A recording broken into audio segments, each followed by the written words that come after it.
Bismillahirrahmanirrahim.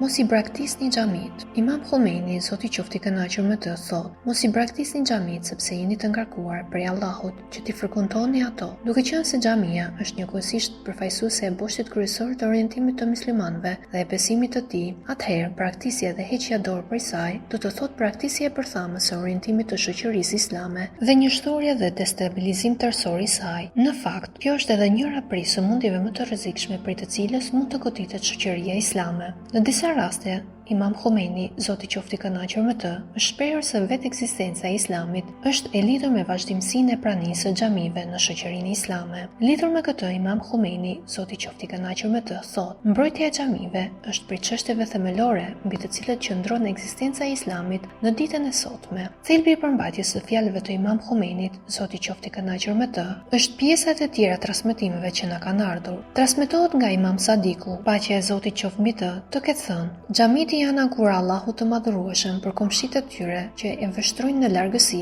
por nuk i frekontojnë. Nëpërmjet formave të zbulesës hynore, Allahu i madhëruar u ka komunikuar atyre dhe u ka thënë: Pasha madhështinë time, nuk kam për të pranuar asnjë namaz të tyre, nuk kam për të gjetur drejtësi në mesin e njerëzve, nuk kam për të përfshirë nga mëshira ime dhe as nuk kam për të qenë pranë meje në xhennet. Referuar hadithit të mësipër, mospranimi i namazit dhe mospërfshirja në mëshirën e të gjithë mëshirshmit janë dy të meta të mëdha dhe njëkohësisht shumë të rrezikshme që e bllokojnë në mënyrë të menjëhershme qëllimin përfundimtar të adhurimeve. Është e rrezikshme që vlera e besimtarit dhe tërësia e adhurimeve që ai kryen, sado të mëdha qofshin, të jenë të zhveshura prej fryteve të tyre në rrafshin strategjik dhe afatgjat. Edhe pse kjo situatë mund të jetë e shoqëruar prej fryteve momentale dhe kalimtare, mund të përsërisim dhe të themi lehtësisht se në rrafshin strategjik dhe atë afatgjat, kjo do të thotë humbje e shoqërisë islame dhe çmontimi i plot i të gjithë elementave që mbajnë në këmbë islamin. Në rast se njeriu nuk di ta vlerësojë një mirësi,